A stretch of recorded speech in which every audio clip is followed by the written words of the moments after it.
everyone, welcome back to our second video, Mums a Murder. We are enjoying our summer holidays. I hope you are too. I hope you enjoyed the first case. I'm glad that you have joined me for the second one. This one's a little bit more recent, it's 2015, and this one is in America, in Broken Arrow, Oklahoma.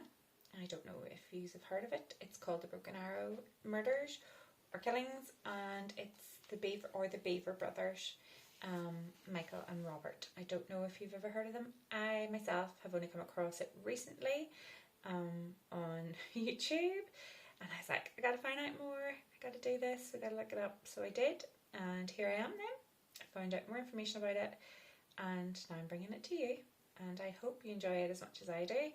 It's a tough case. Once I had finished, I was like, whoa, yeah, we're done. I needed to put it away for a while. It's hard going. There's a lot of things to trawl through. It's hard going. So, you know, there's videos and there's 911 calls, and you'll understand more as we go on. So, yes, let's just get stuck in, I think. Welcome. Grab yourself a little cup of tea or coffee, grab yourself 20 minutes, and we should be hopefully done in 20 minutes, and I shall try my best to get through this all. Bear with me, there's a lot of information in this one. There is a lot of names. They are a huge family, and there is a lot of detail to get through, but hopefully we'll make it, we'll get there. So let's go for it. So this is the Broken Arrow Murders, and they took place on the 22nd of July 2015 in a place called Broken Arrows in Oklahoma in America. This was a big family. So there was the dad, David, the mum, April, you had Robert, who's 18, Michael, who's 15 at the time, Crystal, who was 13, Daniel, who was 12, Christopher, who was 7, Victoria, who was 4, and Autumn, little Autumn, who was 2. So Dad, David, he worked in the tech field, and I'm not quite sure what exactly it was he did, but I know he worked in the tech, and April was a stay-at-home mother, and she homeschooled the children. It is actually rumoured that they sent their eldest, Robert, to kindergarten or preschool when he was little, and it's actually rumoured that he was sexually abused. So this is why then they had made the decision that all children would be homeschooled. None went to kindergarten or preschool or nursery or playgroups or nothing. None went to anything like that. Everybody was at home and we homeschooled, which that's your choice.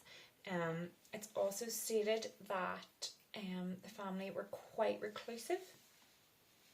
Neighbours had said that they never joined in with any parties that they were having in the street, or some didn't even know the names of the kids until they were on the news. It's also, they didn't play with other neighbourhood children, they just all kept themselves to themselves. They weren't very close with their extended family either. Grannies, grandads, uncles, aunties, they weren't really very close with them. Although April's friend, she did come on and she said that actually no, they were lovely, and that at one stage during a snowstorm, her son's television had broken down and they drove with a television for them to use while the snowstorm was going on. So, you know, who do you believe? You know, I wasn't there, I don't know them, but each to their own. It's no crime to keep yourself to yourself. Everybody likes their own little bubble, and there's nothing wrong with that at all. So, let's get to it. Michael and Robert, that's our main two. They were obsessed with knives,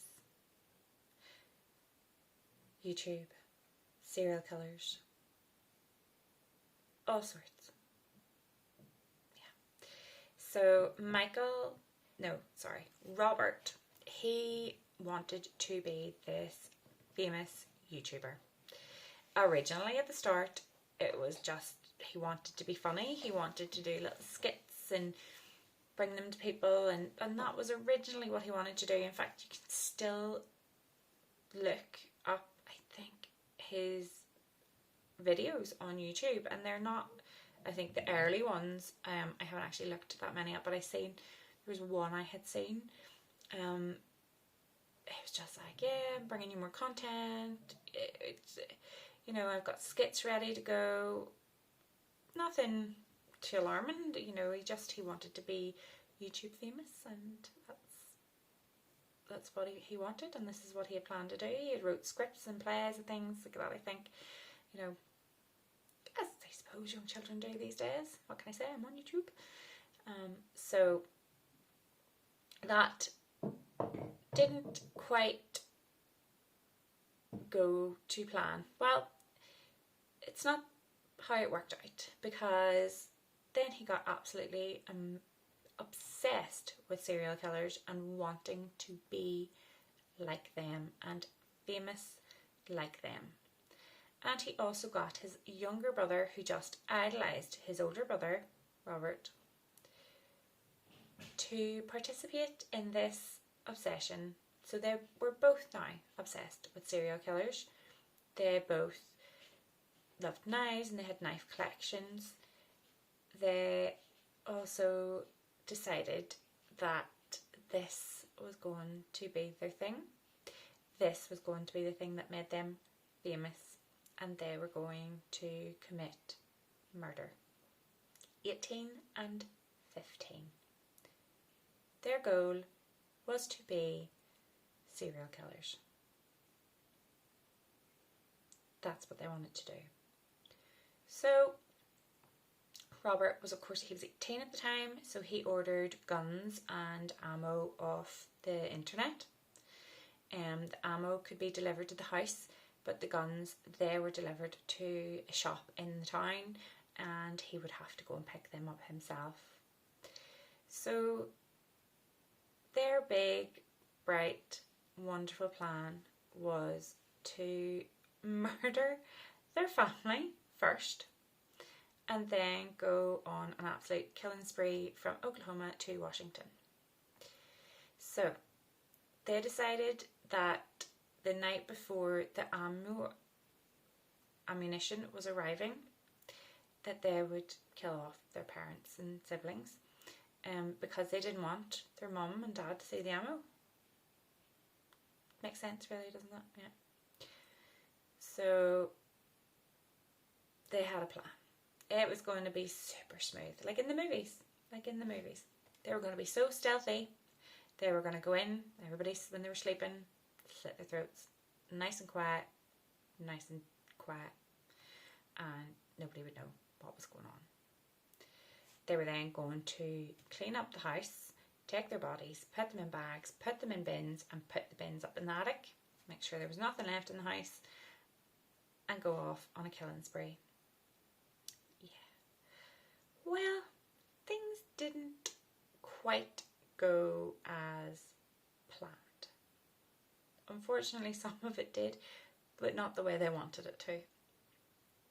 So, on the night of the 22nd of July, everybody's at home. Most, I think, are up the stairs. It's quite late, 11 o'clock at night, and April, the mum, she asked Crystal, the 13-year-old, if she would go up and ask her brothers to come down and do the dishes. So away Crystal went up, and she opened the door, and on the bed they had all their knife collection all spread out. They had their body armour on, and Crystal, who was already very wary of the fact that they had a knife collection, she had actually spoken to her parents about this before and about how uncomfortable it made her, and they basically told her boys will be boys. That's it. They didn't think anything of it. They thought it was normal teenage behaviour. Boys will be boys. That line is just so maddening. But that was their view, that was their outlook on it. So Crystal asked them to come and do the dishes.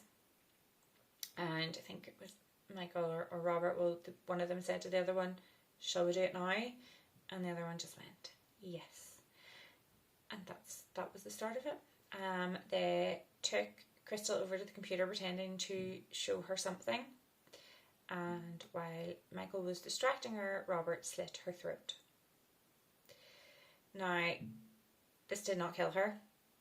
Outright, it did not kill her. And she managed to get away, and she managed to run out the front door. Unfortunately, Robert sent Michael to go and get her, and he got her and he dragged her back in. Now, while all this was going on, Mom April heard the commotion. She came running up the stairs, and they stabbed her 48 times. 48 times. Horrific. So April unfortunately passed away there in her house. Of course, there's other children who at this point had, I'm sure, heard all the commotion, and they were frightened and had ran into rooms to hide. The youngest two little ones, Christopher, who was 7, and Victoria, who was 4, had actually managed to lock themselves in the bathroom. Very quick thinking on their behalf. Unfortunately, Michael, being the glowing person that he is, managed to fool them. He was knocking the door. Please let me in. It's not me. It's not me. It's Robert. He's gone crazy. I'm okay. Let me in before I'm scared. He's going to hurt me. And so, of course, 6 and 4, they're going to believe what their older brother's saying. Let him in. Michael murders Christopher, and you give him the fatal blow to the neck, and then they stabbed little Victoria as well, who was 4, and she died as well. So sad. So sad. But it doesn't stop there. It just gets worse. So Daniel had managed, Daniel, who's 12, he had managed to get himself into his father's office, lock the door, get to a phone and call 911. You can actually listen to the 911 call. If you look it up, you can actually listen to the 911 call. It's hard. It's actually hard. It's hard to listen to. You know, he's trying to be very quiet so they don't hear him on the phone. The operator's trying to hear him. She's picking him up wrong. He's trying his best to relay the information. He does get the address. He does get to give the address and please come help us quick. Unfortunately, while he's on the phone with 911, Michael is playing the same trick again and has said, Daniel, please help me, please let me in. It's not me, it's Robert. You let me in. He goes over to the door. He had set the phone down, like he was still on the phone with the operator. He opened the door and Michael handed him off to Robert and went, he's all yours. You can hear Daniel begging Michael on that 911 call as well. It's just horrific. Just horrific. So through all the commotion, Dad wakens. He was asleep. It was late. He was asleep. He had to go for work. But he did waken then to the commotion. And unfortunately, the boys managed to overpower Dad as well. I think he was stabbed something like 28 times between his chest and his back area. Just so horrific. That's the whole family wiped out. But thankfully Daniel had managed to get through to 911 and there was a little knock on the door and the boys didn't know if the knock on the door was a neighbour who had maybe heard the commotion or if it was the police. And taking no chances that it was the police, they hoofed it out the back door, out the back, and I think it said that out the back of their house was kind of like a woodland area, so that's where they ran in there. Now, police arrived at the door. There was fresh blood on the porch outside. Knocked the door, police, everything okay? And they said they could hear a very, very faint voice saying, "Please help me." And that was little Crystal, 13-year-old little Crystal, who managed to get away in the first place, was dragged back in by them again, stabbed again, and still managed to fight for her life. Little Crystal was still alive.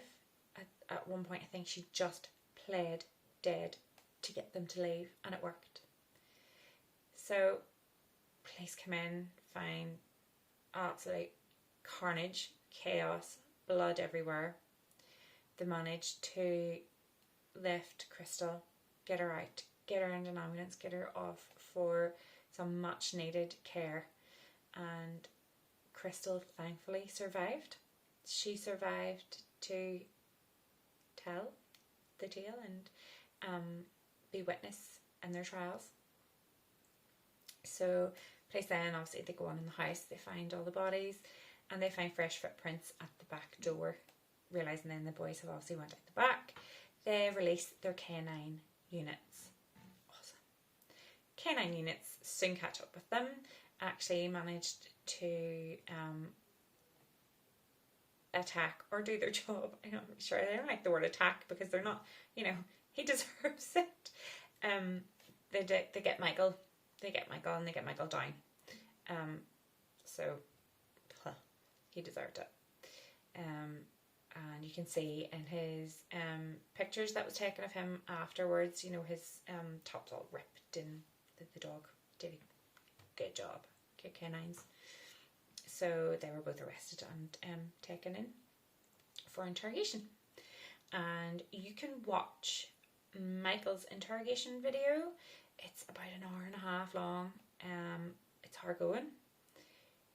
You just sort of sit there with your mouth going, what? What did he just say? Did he deny that? There is literally no emotion in that boy whatsoever. No remorse for the fact that he has just killed his family. He'll never see his mother again. Any of his little siblings. Nothing. No remorse. Also denied quite a bit for quite a while. I do not know how those police officers managed to keep it together. They were, talking to him, getting it out of him. They did a fantastic job. They really did. But it is hard to watch. There's just nothing there. There's no emotion, no tears. Just so matter of fact. This is what I did. This is how I did it. Yeah. Originally he was saying, I was afraid of Robert. I was afraid he was going to hurt me the way he was hurting everybody else.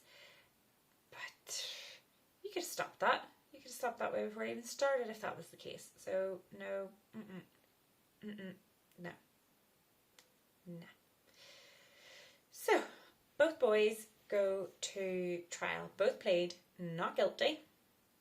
However, Robert, before his trial starts, changes his plea to guilty in order to avoid the death penalty. Robert takes full responsibility for all murders, and he said, no, Michael didn't do any of it, I did it, he was just there. But it's hard to work out whether that was just a case of, I want the glory, I want everyone to know that I'm the killer and I did it, or if he was trying to be the big brother protecting the little brother. It's not that one. Definitely not. They didn't give a hoot about protecting siblings when they were stabbing them multiple times and slitting their throats. So, no, that's not. It's definitely the glory thing. So, Robert, he was sentenced to life without parole. 5 counts of first-degree murder and 1 count of assault and battery. And I say it was life without parole, 5 times over, so 5 counts, 5 times life without parole. Michael, he pleaded not guilty and continued to plead not guilty the whole way through his trial, which, of course, Nobody, thankfully, believed, and the jurors didn't believe. And he was very much part of it, very much in it, very much wanted to be in it as well. So he, although was tried as an adult, because of his age, he could not be given the death penalty because he was still a minor. And I think there's like an age cut off in America somewhere, so he was obviously under that age. So he got also 5 counts of first degree murder, life without parole, and 1 count of assault and battery. So, yeah. During both their trials, young Crystal, brave girl, she got up and she testified, and what obviously happened through her perspective and what she had witnessed. Both boys had stated that their dad David was physically and verbally abusive to not only them but all the children, and their mother wasn't really much better. She was a very hateful person. Crystal, she agreed that yes, their dad was physically and verbally abusive. She did agree with them at trial, but why murder the rest of your family then? I'm not saying that you should have murdered your father either, but what did your siblings do to you? Very little till nothing. Now, we all remember little baby Autumn, who was 2. Thankfully, they forgot about baby Autumn, and she slept the entire way through the whole horrific incident. Which is good because their original plan was to decapitate their 2-year-old sister. Nice. So Autumn and Crystal got adopted out to another family somewhere. And I suppose they'd be quite grown at this point. And hopefully getting on with life and not looking backwards. So yeah, that's the Bever brothers. They got what they deserved in the end. They deserved prison. Horrific. Robert actually, when he was in prison, attacked 3, I think, officers. So I think he got like 3 more life sentences put on top of whatever else he had. He also has tattoos in his hand. LWOP, life without parole, ×5. So life without parole ×5 on his hands. Sick. That's why? You murdered your family. That is nothing to be proud of. Absolutely nothing to be proud of. Now, the residents of Broken Arrow, where they lived, in the neighbourhood that they lived in, they just couldn't look at that house anymore. It was horrific. So fundraising was got, and I think like the council or something, they bought the house anyway. The house was demolished, and a beautiful memorial garden was put up in place of where their house was, and they are remembered every year. And I think that was such a beautiful thing to do for the family. I think that was just lovely. They were taken way too soon in life, all of them. There was a family that was growing up, and they just decided that, boom, nah, we don't want you anymore. That's not even it. They just wanted to be famous. They just wanted to be YouTube famous. Thank you very much for bearing with me on this one. It was hard going. You can watch Michael's interrogation video. You can listen to the 911 call. There is a lot of information out there, little snippets of things about the Bever brothers or the Broken Arrow killings. If you want to look them up, it's hard. After researching this one, I had to take a break. It was hard going. All those little children just killed so horrifically. And then what they planned to do to the little one, just thankfully, absent-mindedness won that day. So yeah, I really hope you enjoyed listening to me going on for 20-30 minutes. I hope you enjoyed your little relaxing time. I hope you enjoyed this case. I hope there was enough detail in it. If you can think of any that you would like to know more information about, I will gladly do the research. Enjoy what is left of your week. Have a wonderful summer, and I will see you again in another couple of days with another case, which is another hard one to get through, but I'm getting there, sort of.